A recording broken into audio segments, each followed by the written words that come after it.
tell me that I'm never. Halo semua, salam sejahtera Malaysia.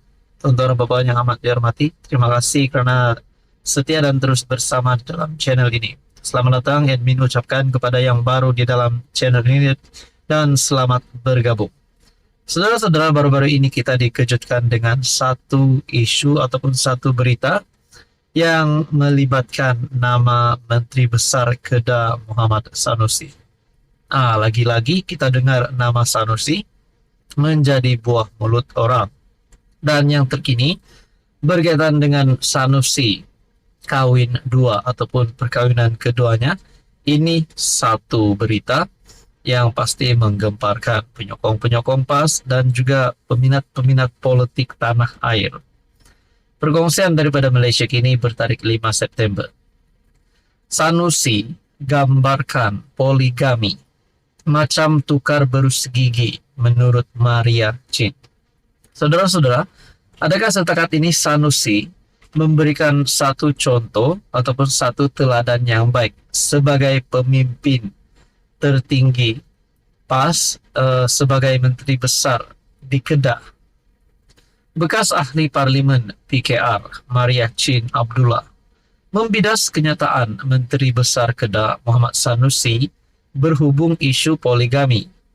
Maria merujuk kepada kenyataan Sanusi yang berseloroh bahwa dia mempunyai dua lagi kuota ketika mengulas isu perkawinan keduanya. Kenyataan Sanusi memberi gambaran bahwa lelaki boleh berpoligami macam menukar berus gigi mereka. Malangnya, ini seolah-olahnya pandangan yang dipegang oleh pemimpin, kata aktivis hak wanita itu dalam kenyataan. Bekas ahli Parlimen Petaling Jaya itu menyifatkan kenyataan Sanusi mengejutkan bagi seorang menteri besar. Jelas Maria, perbincangan terhadap amalan poligami tidak harus melupakan hak-hak yang disediakan pada seorang istri yang terlibat dalam perkawinan berpoligami, dan seorang suami mesti bertanggung jawab dan menunaikan segala kewajiban yang ditetapkan oleh undang-undang dan hukum Islam. Maria turut memetik kenyataan timbalan Presiden PAS Tuan Ibrahim Tuan Man pada November tahun lalu yang mencadangkan supaya ada dasar memberi sokongan moral kepada wanita bujang lebih 30 tahun untuk berkawin poligami. Beliau, Tuan Ibrahim, mendakwa terdapat 8 juta wanita yang belum berkawin dan poligami adalah jalan keluar bagi perempuan menurutnya.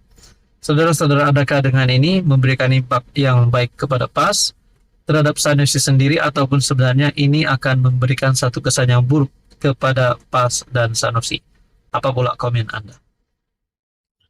Halo semua, salam sejahtera Malaysia. Tuan-tuan dan puan yang amat dihormati, ini satu perkongsian berkaitan dengan status Perikatan Nasional dan SG4. Seperti yang kita tahu, SG4 adalah sebuah syarikat dan juga penasihat yang mengetuai sebagai kepala penasihat adalah Tun Dr. Mahathir Mohamad. Dikatakan PAS telah menggunakan pengalaman yang hebat Tun Dr. Mahathir Mohamad untuk membantu SG4 ini berjaya. SG4 adalah gabungan ataupun syarikat yang melibatkan 4 buah negeri takbiran PAS. Jadi saudara-saudara, persoalannya adakah PAS membawa PN di dalam SG4 ataupun PAS sebenarnya bekerja sama dengan Mahathir bersama dengan SG4 untuk menang PRU 16 nanti. Nah, saudara-saudara, satu perkongsian daripada Syabuddin bertarik 4 September. SG4 platform untuk angkat PAS duduki kerusi PM. Itu menjadi satu persoalan. Topik mengenai SG4 kembali menjadi tajuk perbualan. Masyarakat berikutan gabungan tidak rasmi melibatkan 4 negeri di takbir PAS itu mengadakan perjumpaan yang dinamakan Sidang Kemuncak SG4 di Bangi, Selangor. Paling diperbualkan ialah apabila Tun Mahathir selaku penasihat gabungan itu mengumumkan penubuhan sebuah syarikat SG4 Group Sendirian Berhad untuk Kelantan, Terengganu, Kedah dan Perlis. Berkongsi kekayaan sesama mereka. Menurut Tun Mahathir, menerusi syarikat tersebut, setiap negeri berkenaan akan memiliki saham dan ekuiti yang sama rata. Buat ketika ini, fokus yang ingin ditumpukan melalui syarikat tersebut ialah membangunkan industri nadir bumi atau REE sebagai sumber kekayaan. Jadi, REE ini bukan ada sama rata di setiap negeri. Satu negeri mungkin lebih daripada negeri lain. Justru dengan satu syarikat ini, kita agih segala hasilnya secara saksama untuk setiap negeri menikmati kekayaan yang sama rata. Demikian jelas Tun Mahathir. Apa yang terlihat di sini PAS melalui penguasaan di 4 negeri itu jelas mahu memanfaatkan pengalaman dan pengetahuan Tun Mahathir. Ia bukan saja untuk kepentingan rakyat, tetapi matlamat lebih besar ialah untuk memperlihatkan PAS sebagai sebuah parti politik yang berkemampuan dalam soal pentadbiran dan memberi kesejahteraan kepada rakyat. Dengan kemampuan yang ingin diserlakan itu, PAS tentu saja ada cita-cita lebih besar daripada sekadar mentadbir negeri. Cita-cita lebih besar itu tidak lain ialah untuk mengetuai pentadbiran negara dan meletakkan pemimpin PAS di kursi Perdana Menteri. Sebab itu, SG4 ini tidak semudah diucapkan untuk menjadi kenyataan.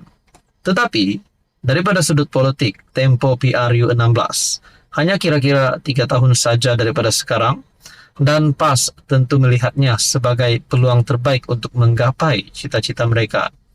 Ini bermaksud dengan bantuan Tun Mahathir, berdasarkan PAS, kini telah berjaya menguasai 4 negeri dan memiliki jumlah kerusi parlimen terbesar. Matlamat mereka seterusnya ialah untuk tidak terlepas daripada mengepelai Putrajaya selepas PRU 16. Sebab itu, SG4 tidak bergerak bersama PN atau membawa sekali PN bersamanya, walaupun PAS adalah komponen PN yang diketuai Muhyiddin. Bermakna, PAS sekarang bergerak dalam 2 kumpulan menjelang PRU 16 akan datang. Satu bersama PN yang diterajui Muhyiddin, dan satu lagi melalui SG4 yang diketuai Tun Mahathir. Walaupun PAS tidak pernah mengenepikan atau menolak sama ada Muhyiddin atau Hamzah sebagai calon PM, tetapi SG4 adalah platform untuk PAS terus ke depan dan untuk memenangi lebih banyak kerusi pada PRU 16. Nah, saudara-saudara, paling menjadi persoalan adalah adakah PAS sebenarnya mempunyai satu lagi talian hayat bukan bersama Perikatan Nasional? Adakah PAS mampu menang PRU 16 nanti tanpa bantuan Perikatan Nasional? Adakah dengan ini PN akan bubar? Muhyiddin, Hamzah dan semua pemimpin PN yang bukan daripada parti PAS akan digulingkan? Itu menjadi persoalannya. Peranan Tun Mahathir yang paling penting ketika itu ialah juga untuk meyakinkan Sabah dan Sarawak untuk menerima kepimpinan PAS. Selepas PRU 16 nanti, apabila PAS lebih unggul dan angka kerusi parlimen yang mereka miliki jauh lebih besar, ditakdirkan Tun Mahathir masih diberi kesehatan dan umur panjang oleh Tuhan ketika itu, disitulah PAS akan diposisikan untuk mengetuai sebuah kerajaan campuran yang baru bagi mentadbir negara. Jadi saudara-saudara, dalam politik apapun boleh berlaku. Adakah Hadi Awang akan mencalonkan terus Mahathir sebagai PM sekali lagi, ataupun Hadi Awang sendiri jadi PM sekiranya PAS dan SG4 berjaya? Jadi saudara-saudara, apa komen Anda?